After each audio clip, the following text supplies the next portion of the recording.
explicando en otro párrafo, entonces tenía que volver a leer el párrafo anterior para entender de qué estaba hablando. Claro. Lo que pasa es que ahí ustedes tengan en cuenta, anda la cámara, ¿se ve bien ahí? No sé si anda la cámara de la computadora. Decime el texto de Pierre Bourdieu que habíamos seleccionado, el de Alicia Gutiérrez, ¿no es cierto? Sí, profe. ¿Y es las prácticas sociales de Pierre Bourdieu o cuál es el texto? Sí, creo que el de las prácticas sociales. Bueno, a ver si logramos como clarificar un poquito, porque de Pierre Bourdieu lo único que ustedes leen,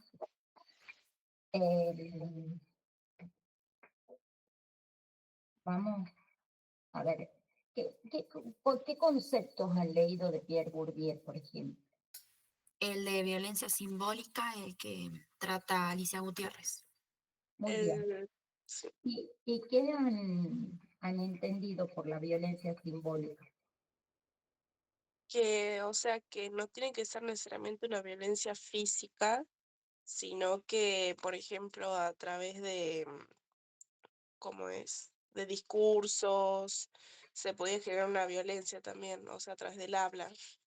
Muy bien. Entonces, si la tenemos que pensar o definir a la violencia simbólica, ¿cómo la definirían? ¿Se ejerce a través de qué? De discursos. Muy bien. A través de símbolos, de significado, de discurso, del lenguaje, ¿no es cierto? Y de esa forma naturaliza relaciones de dominación,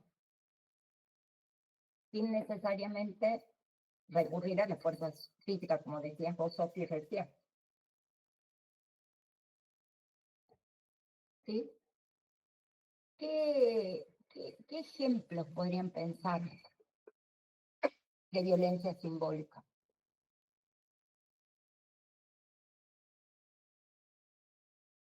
Ustedes han visto, por ejemplo, la cuestión del estigma, ¿no?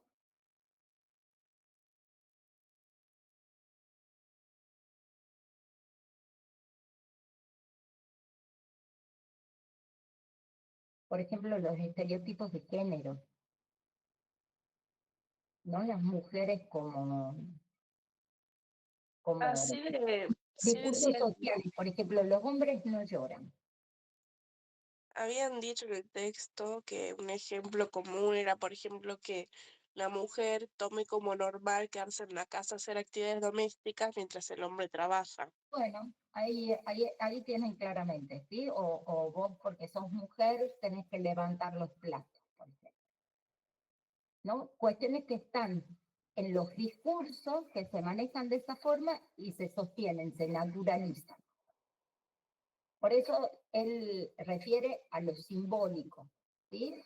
Al capital. Entonces, si tuviéramos que caracterizar, digamos, de alguna manera la violencia simbólica en términos de Pierre Bourdieu, es una violencia que se ejerce a través del lenguaje, principalmente en los discursos, en las normas, en los medios de comunicación, en las instituciones, ¿sí? Eh, también no tiene visibilidad, ¿sí? O sea, no se percibe, y eso es lo que él analiza, y lo analiza principalmente desde el ámbito de la escuela y las desigualdades en la escuela, ¿sí? No se percibe como violencia. Se naturaliza y va a depender de la complicidad que tengan los dominados de alguna manera, eh, que terminan aceptando eso. Y entonces, ¿cuál es la consecuencia de la violencia simbólica para Bourdieu? Es que reproduce desigualdades.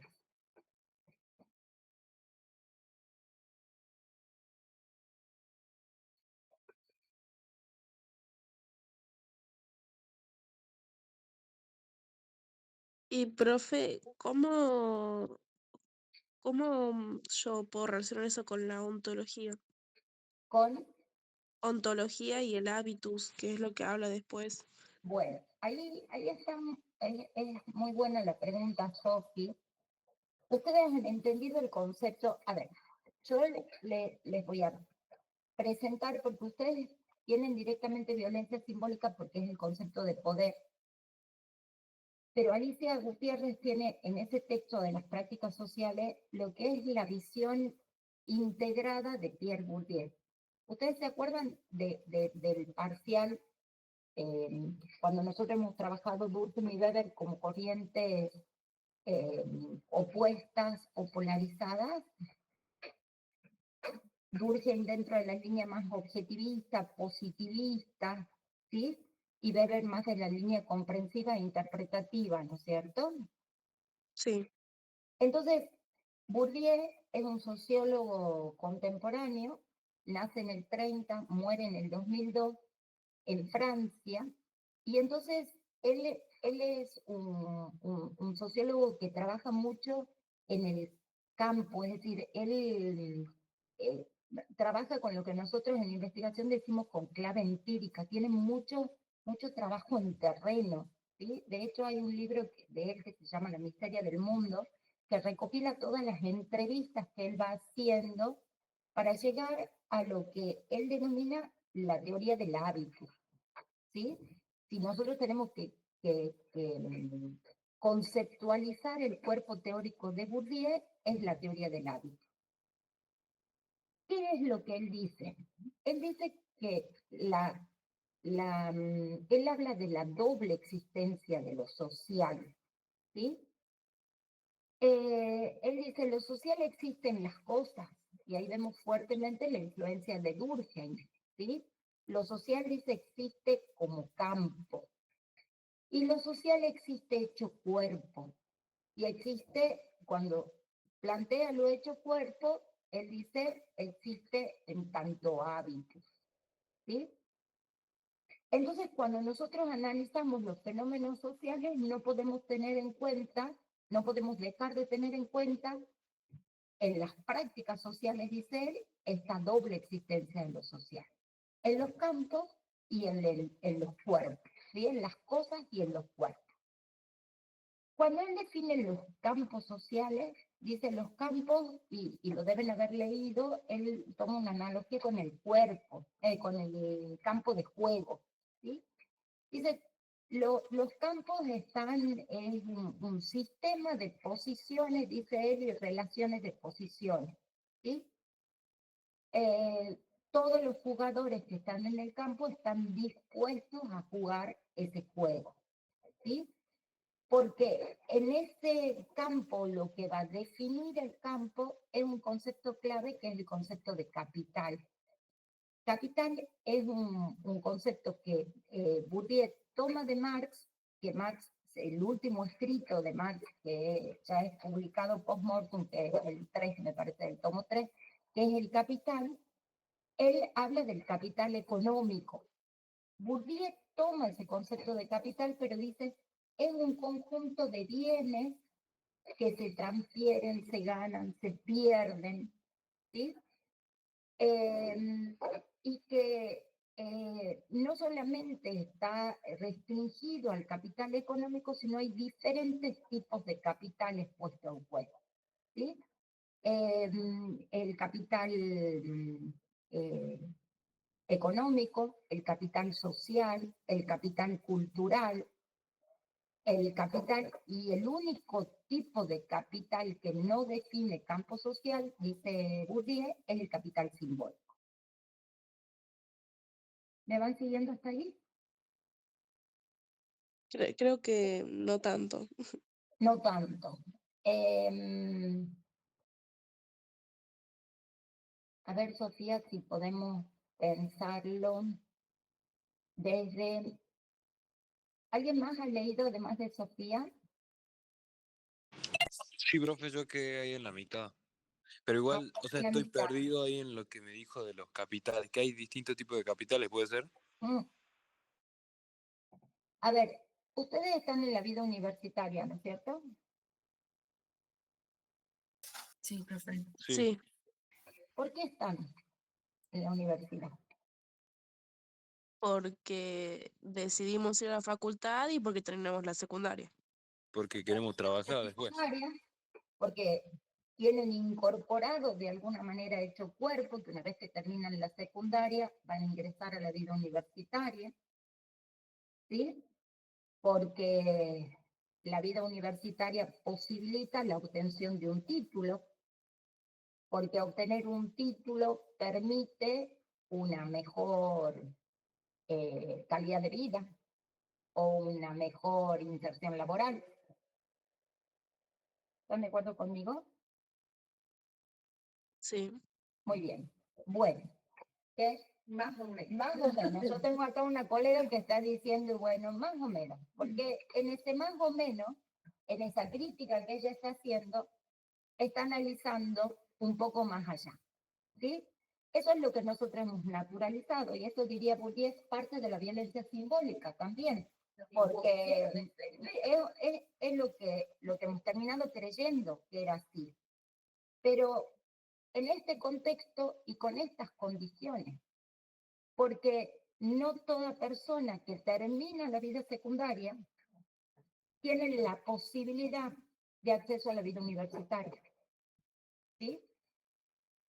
Es un determinado grupo, ¿no? Donde la universidad es accesible, generalmente viene de generaciones anteriores que son universitarios, por lo menos que han aspirado, ¿no es cierto?, a que los hijos sean universitarios. Pero en condiciones reales, objetivas, no todo el mundo tiene la posibilidad de ingreso a la universidad. Y entonces Bourdieu dice que hay que analizar las condiciones objetivas de posibilidad, pero también vinculada a esto que hemos ido internalizando o que hemos ido, nos han ido transfiriendo de generación en generación y hemos ido naturalizando sobre esta forma. ¿Se entiende? Si nosotros pensamos o analizamos en un contexto distinto, quizás la vida, la universidad en sí misma, sea algo lejano, no sea algo que cotidianamente o en la vida de otro, la universidad esté presente. Por eso es cuando analiza el sistema educativo, dice el sistema educativo reproduce desigualdades. ¿Sí? ¿Se entiende, Sofía, por ahí? Que nos sí. hayan Y inculcado. eso, o sea, que esté inculcado que yo tenga que ir a la universidad después de la secundaria, ¿es capital simbólico o cultural? Bueno, ahí, ¿por qué?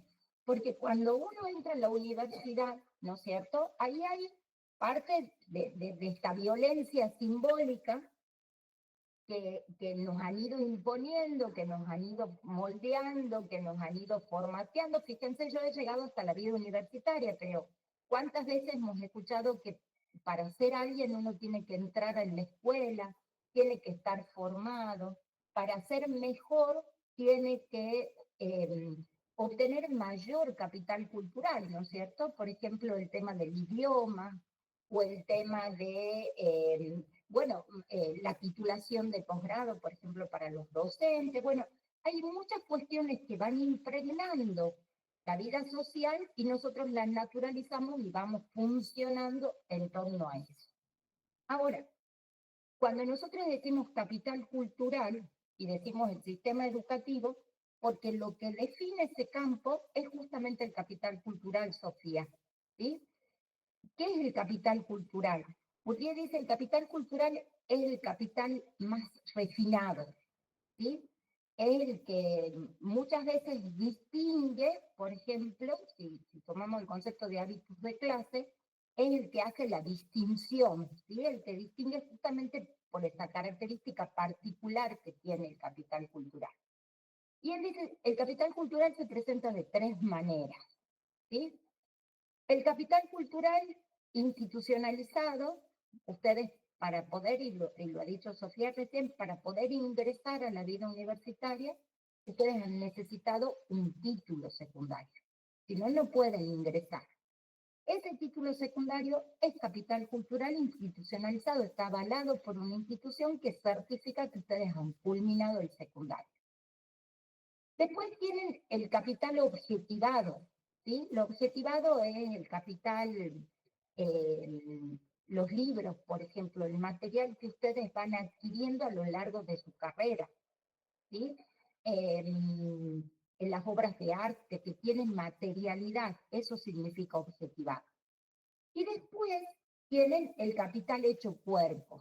Cuando ustedes vengan el capital cultural hecho cuerpo o el capital cultural em, interiorizado, ¿sí? Internalizado. Cuando ustedes van a rendir, por ejemplo, un examen, el examen supone que ustedes van a dar cuenta del conocimiento que saben acerca de la materia. Entonces, el capital cultural tiene esas formas en las que se presenta. Cuando nosotros hablamos del campo educativo, lo que define el campo educativo es el capital cultural, ¿sí? Pero hemos dicho que el capital simbólico no define el campo social, porque el capital simbólico, dice Bourdieu, es como un sobreañadido al capital puesto en juego en el campo, y que tiene que ver con un reconocimiento, con un prestigio que se da por cómo ha transitado, ¿no es cierto?, qué estrategias ha utilizado dentro de este campo. Y ahí, por ejemplo, nosotros podemos analizar el abanderado, por ejemplo, ¿sí? ¿Qué es la bandera? O lo analicemos en el nivel secundario. ¿Qué es llevar la bandera en sexto año? Un reconocimiento. Es un reconocimiento. ¿Por qué, Francisco, se hace el reconocimiento ese? Y por la persona que tiene mejor promedio, puede ser. A lo mejor Es por eso. promedio, el tener un buen promedio, ¿sí? Significa que la institución va a reconocer en esa persona su trayectoria en el campo educativo. Y entonces, el obtener la bandera o obtener, por ejemplo, la medalla de mejor compañero, es un capital simbólico. Piensen, ayer jugó Messi, ¿han visto el partido? Obvio, profe. Sí, Obvio, profe. claro. Bueno, Messi es el capitán de la selección. ¿Qué significa que sea el capitán de la selección? ¿Por qué es capitán? Leo, no te escucho. Puede ser que sea el mejor jugador o el mejor compañero. Le reconocen a Messi el lugar de capitán simbólicamente, porque es un reconocimiento que hace la selección, el director técnico, no sé quién designa al capitán. ¿Quién designa al capitán en un equipo de fútbol? El director El técnico. DT. ¿El DT? Bueno, entonces hay que visto la entrevista de Scaloni, me ha encantado también. ¿Quién designa, ¿sí?, al capitán? Es el DT, pero el DT reconoce en ese capitán que ese jugador tiene buenas estrategias de juego, ¿sí? Y entonces le asigna un capital simbólico en la figura del capitán. La institución educativa asigna un capital simbólico a quien ha tenido una buena trayectoria y el promedio ha dado cuenta de eso. ¿Se entiende? Sí, profe. Sí, profe. Pero, Sí, ¿me profe. podría repetir los tipos de capitales?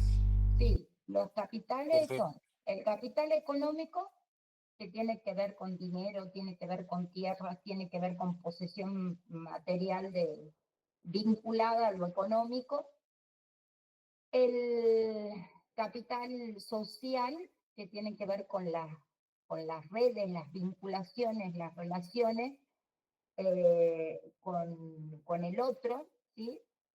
Que pueden ser reales o potenciales, ¿sí? Pienso, por ejemplo, en épocas de crisis, el capital social muchas veces es lo que sostiene, ¿no? A determinados grupos. El tener el acceso, por ejemplo, ¿no? Pienso en la experiencia de los Vázquez, que es una experiencia que hemos llevado a cabo hace un tiempo. La gente decía, bueno, yo salgo a trabajar, pero mi vecina cuida a mi hijo, ¿sí? Ese decir es dar cuenta de ese capital social que uno tiene, o que está ahí. Después está el capital cultural, que tiene esas tres manifestaciones. Se presenta como capital objetivado, como capital internalizado o como capital objetivado. Y el capital simbólico, que es el único tipo de capital que no define campo, que es un sobreañadido, a un plus al capital existente. Muchas gracias, profe.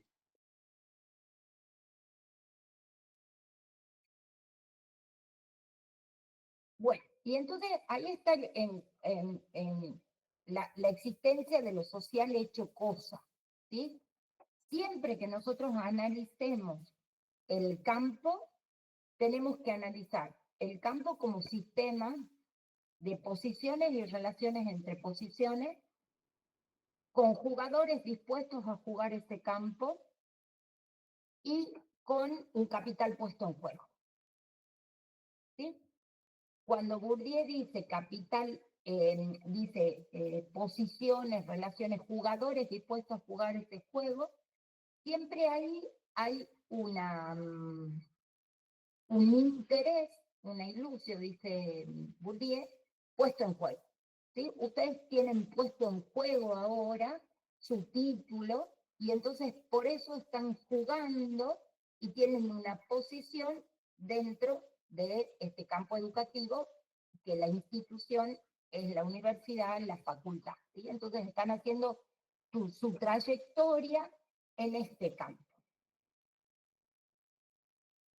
¿sí?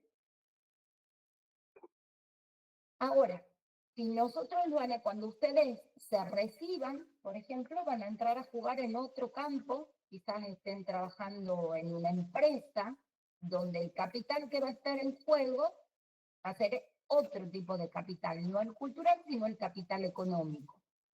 Ojo, no es que en los campos se juegan solamente esos capitales, sino que hay un capital que define el campo, ¿sí? Pero también ustedes van tomando vinculaciones, van armando redes sociales, también se juega el capital económico. ¿Se entiende esto? Sí, Pero el que define y el que va marcando es el capital cultural. Sí. Y entonces, lo social existe así, sí existe en los campos, pero Bourdieu también dice, lo social existe en los cuerpos. Y ahí toma el concepto de hábitos, ¿sí? Y es un poco lo que veníamos conversando recién, ¿sí? Ustedes han ido. ¿Qué es el hábito? Bueno, ahí yo no sé si en el texto ese que ustedes han leído hay una definición de hábitos de Pierre Bourdieu, Sí, ¿sí? ¿Cuál es, Sofía? dice, de manera sencilla, el hábitus es un sistema de hábitos o disposiciones que se construyen en las personas a lo largo de su vida, lo socialmente incorporado. Estas disposiciones son como programas internos, un conjunto de reglas no escritas que nos guían en lo que pensamos, sentimos y hacemos, que es producto de la historia, es decir, de experiencias, aprendizaje y condiciones. Yo no sé si lo saqué de texto, pero sí me puse a buscar en No, es internet que era. posiblemente de la guía, ¿sí? Pero ahí ustedes, ¿qué tienen? Porque Bourdieu, la definición de hábitos de Bourdieu, que la encuentran en las prácticas sociales, pero en los primeros capítulos, es una serie de disposiciones, de maneras de pensar, de sentir, que son, bueno, es un trabalengua, ¿sí? Cuando uno que son, es estructura estructurada. Bueno, tratemos de pensar en esa definición que ha dado Sofía, que si no la tienen como para entenderla. El hábito, lo que dice Bourdieu, que el hábito son disposiciones, ¿sí? Son esquemas que tienen que ver cómo percibimos la realidad, cómo la sentimos, y es un generador de prácticas sociales. Entonces también están los esquemas de acción, de cómo actuamos, ¿sí? Ese hábito se incorpora a lo largo de la vida. Entonces, esto que hemos ido incorporando en torno a la universidad, por ejemplo, hemos ido internalizando y lo hemos hecho cuerpo. Y entonces, indefectiblemente, cuando terminamos la secundaria, vamos a la universidad. Pero esto ya está naturalizado, no nos interrogamos acerca de, ¿sí? Entonces, es, dice Bourdieu ahí, toma como otro, es estructura estructurada y estructura estructurante, dice él. Es estructura estructurada porque está interiorizada, ¿sí? Es decir, que es producto de la socialización, se va configurando, se va construyendo desde la infancia, en la escuela, en los otros espacios sociales, ¿sí? Por ejemplo, vinculados a las instituciones religiosas, ¿sí? Entonces vamos construyendo, se va adquiriendo, ¿sí? El hábitus es duradero, es durable, dice Bourdieu, pero no rígido, es decir, que tiende a permanecer, pero que también se puede ir modificándose en nuevas experiencias sociales. Y hay un concepto que no lo trabaja Alicia, pero que tiene que ver con la histeresis. Es decir, cuando la situación, ¿no? Produce una ruptura en el hábito, ¿no? Es decir, por ejemplo, en las crisis económicas, ¿sí? Uno tiene incorporado una forma, un estilo de vida, una manera en la que actúa, ¿no? Que va definiendo, por ejemplo, dentro de determinadas clases, el hábito de clase, ¿no? En las clases medias, por ejemplo, la práctica del ahorro, ¿no?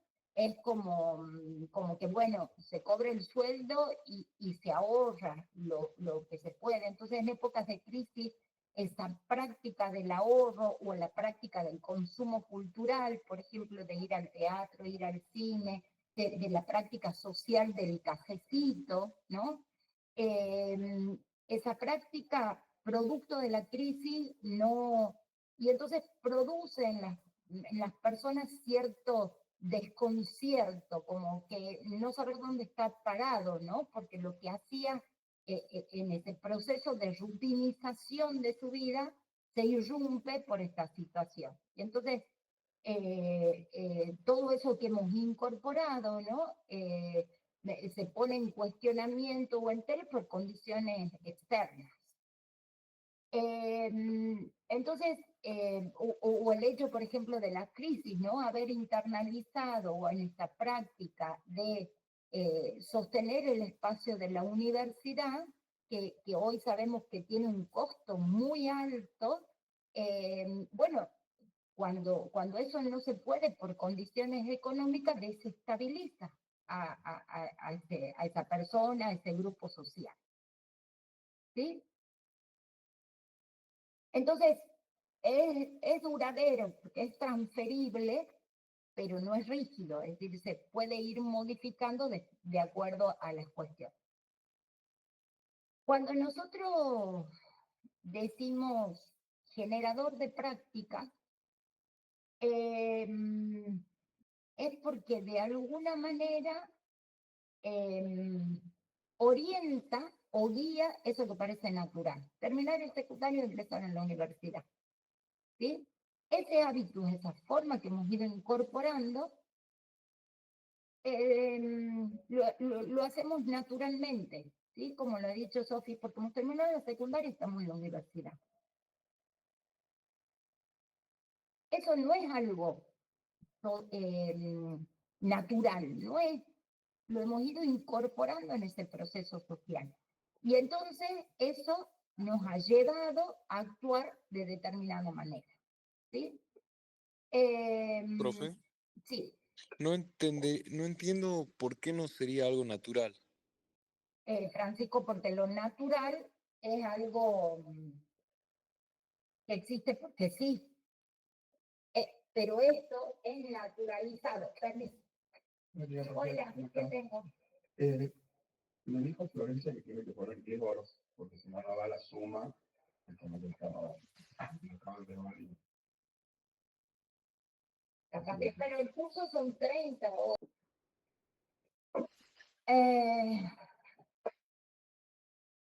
Bueno, perdón.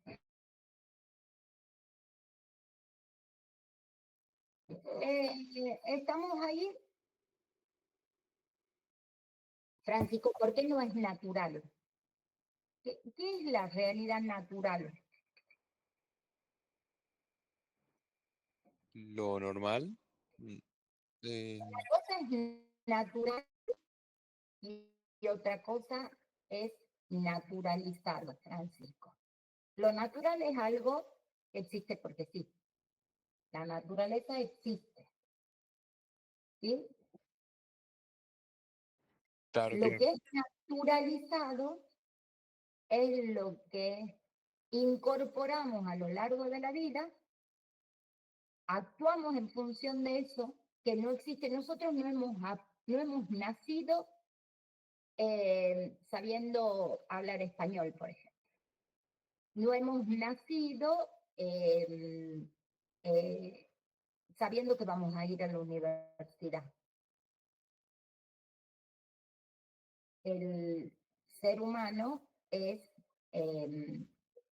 un ser que nace inacabado, que necesita del otro para terminar de constituirse en todas las dimensiones, en lo orgánico, en lo psíquico, en lo social. ¿Sí, Francisco? Entonces, en esa relación con el otro, nosotros vamos incorporando cuestiones, como por ejemplo terminar la secundaria e ir a la universidad, que son cuestiones que le hemos aprendido en nuestro proceso de socialización, la hemos hecho hábitos y funcionamos de acuerdo a eso de manera que parece natural.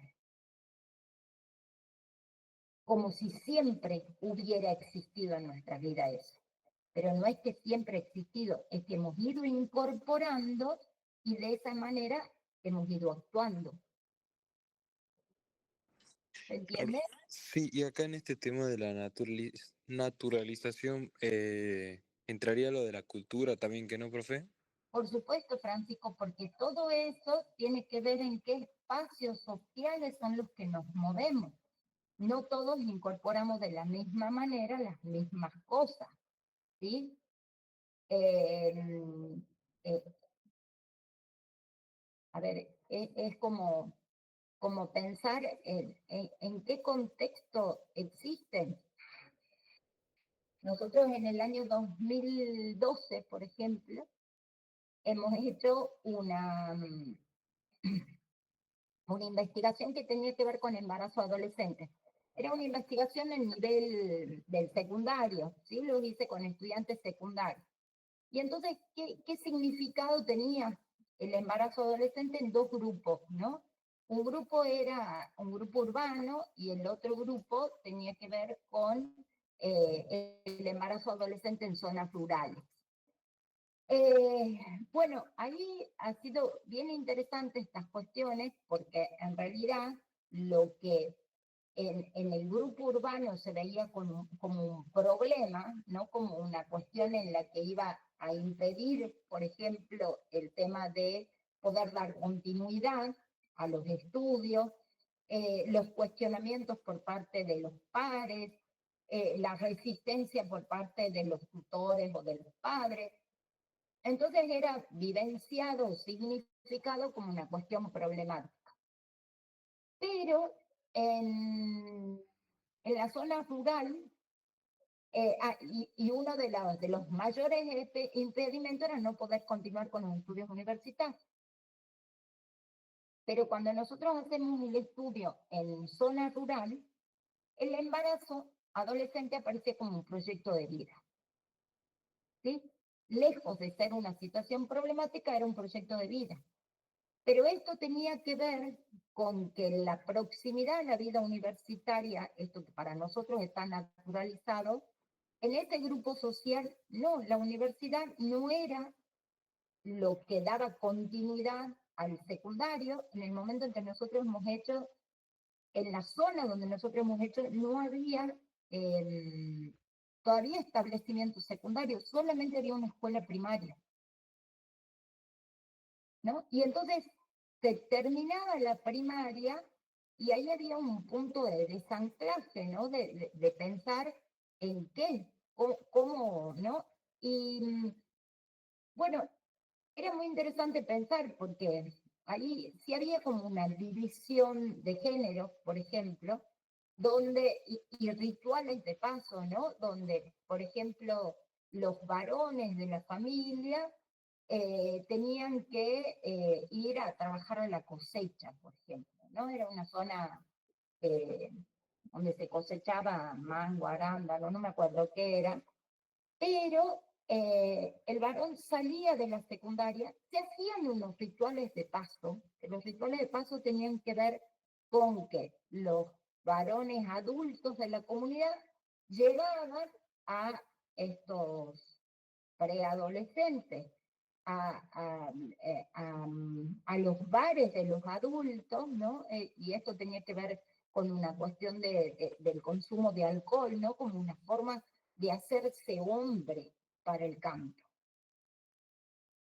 ¿Y qué les pasaba a las mujeres? Las mujeres quedaban en sus lugares, en su casa, y entonces tenían hijos, porque era la forma, y eso estaba apoyado por las generaciones adultas, estaba sostenido por las parejas, estaban entonces 15, 16, 17 años, que son las adolescentes, tenían hijos, y eso se visibilizaba como un proyecto de vida. ¿Sí? Esto que a nosotros o que Leo les sorprende, bueno, yo estoy hablando, esto hace un tiempo, ¿no? 15 años atrás, pero para que vean cómo es importante eh, analizar las condiciones objetivas de existencia, porque de acuerdo a eso también se actúa, se piensa y se siente. Entonces, si nosotros pensáramos durkheimianamente, nosotros podemos decir, bueno, el embarazo adolescente tiene, el índice en ese momento de embarazo adolescente era muy alto. Piensen que todavía había condiciones que no se habían producido, por ejemplo, no se había abierto el debate sobre el aborto, por ejemplo, en ese momento, donde, bueno, las cifras que nosotros conocíamos eran cifras de instituciones públicas donde residían la mayor cantidad digamos, de mujeres embarazadas. Si la miramos así, no podemos conocer qué es, solamente saber que el embarazo adolescente gracias María. Sí, estoy con consulta. ¿Me buscan después?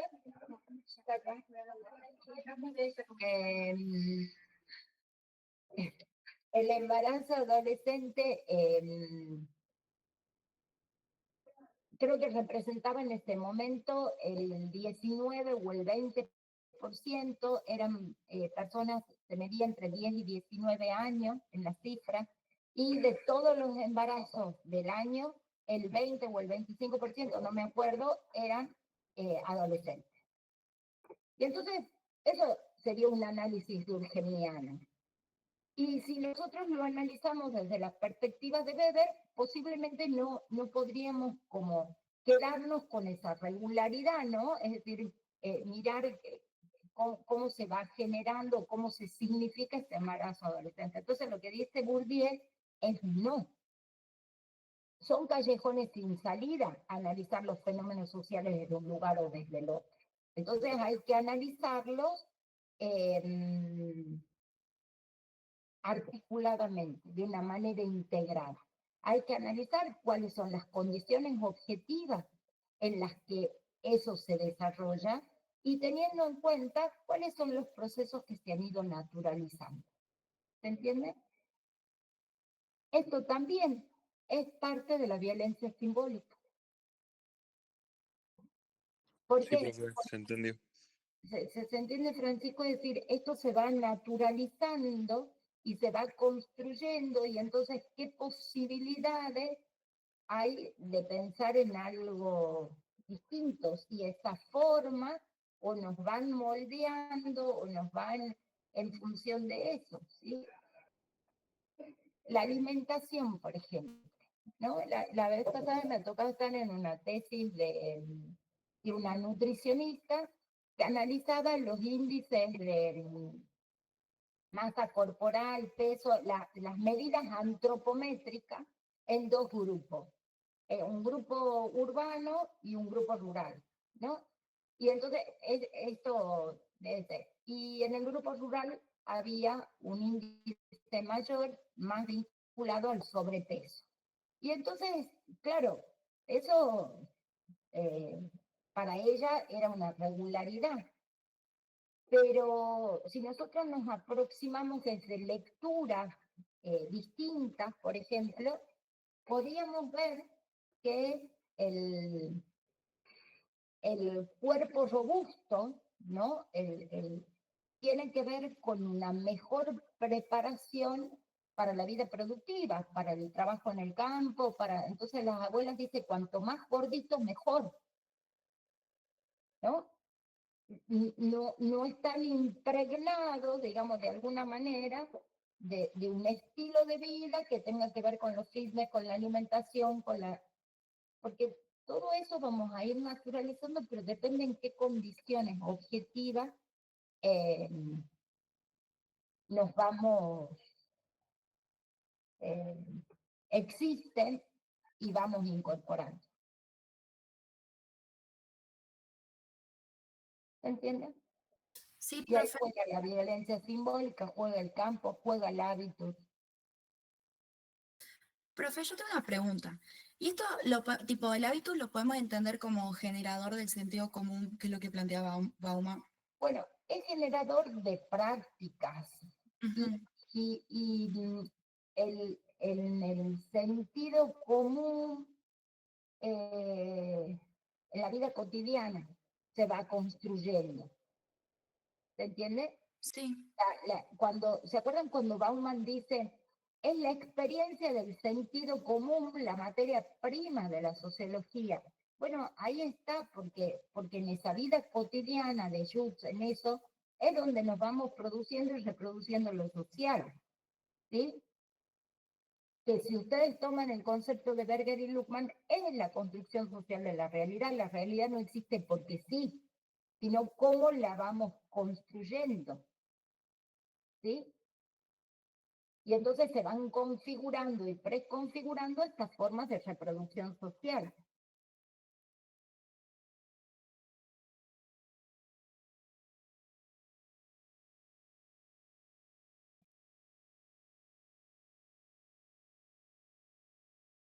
¿Se entiende? sí, profe. Muy bien. ¿Más preguntas? Acuérdense que Bourdieu lo está leyendo tanto a Durkheim, a Weber, a Schutz, ¿sí? Mucha de la cuestión del conocimiento práctico, del conocimiento cotidiano, tiene que ver con eso, ¿sí? O sea, si nosotros pensamos, el hábitus tiene que ver con una internalización individual las estructuras sociales, ¿sí? Bourdieu dice son estructuras sociales internalizadas, ¿no? Hechas cuerpo. Y el sentido común tiene que ver con ese saber compartido, ¿sí? ¿Se acuerdan de las características que Jung va planteando en torno a lo que es la vida cotidiana? ¿Sí? Entonces, si nosotros tenemos que pensar, es que el hábito, si es generador de prácticas, ¿no? Esas prácticas van a estar conforme a lo que se ha construido grupalmente en la vida cotidiana, en el sentido común. ¿Sí? Los dos conceptos van marcando esto que Francisco decía de alguna manera, la ilusión de lo natural o de lo obvio.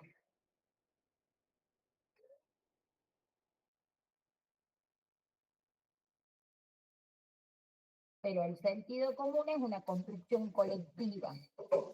El hábito es una internalización individual, pero lo que hay en el sentido común, o sea, lo que hay construido colectivamente, se interioriza y se actúa de nuevo en relación a eso.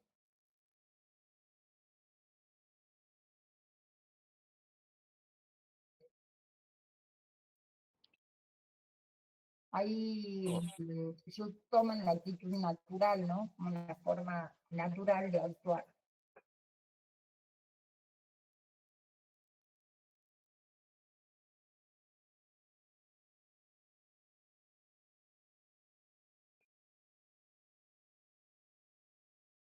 ¿Alguna otra pregunta?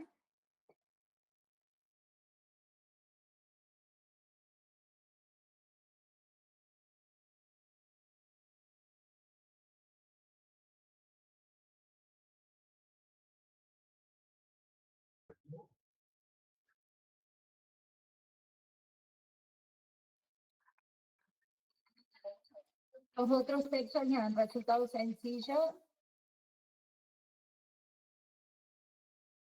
Sí, Bueno, yo el lunes creería que voy a estar acá.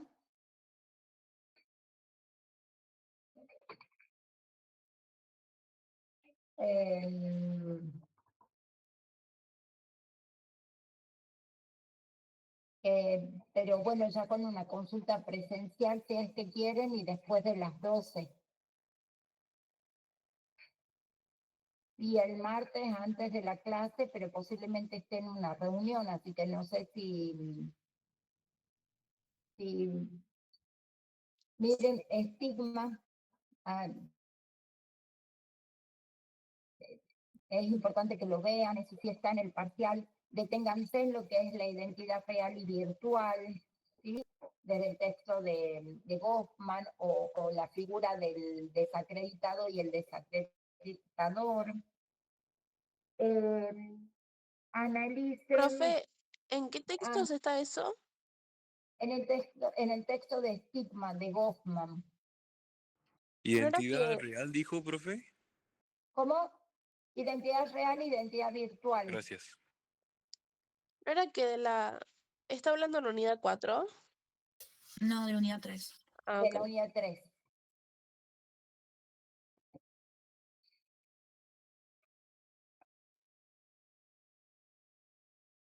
Bueno, ¿les parece que cortemos acá?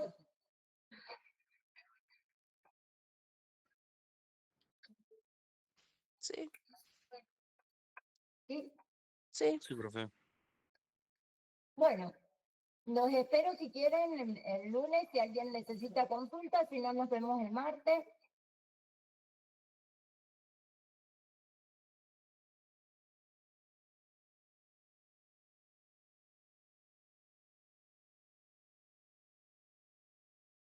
El partido está González, por eso les digo revisen. Perfecto, profe. Dale, profe. Es una Gracias. principios de metodología que hemos trabajado. ¿Cómo, profe? los principios de la etnometodología. Bien.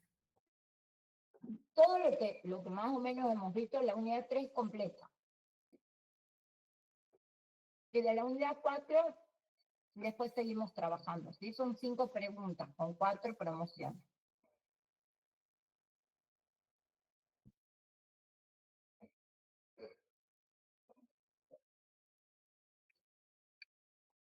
Bueno, nos vemos entonces.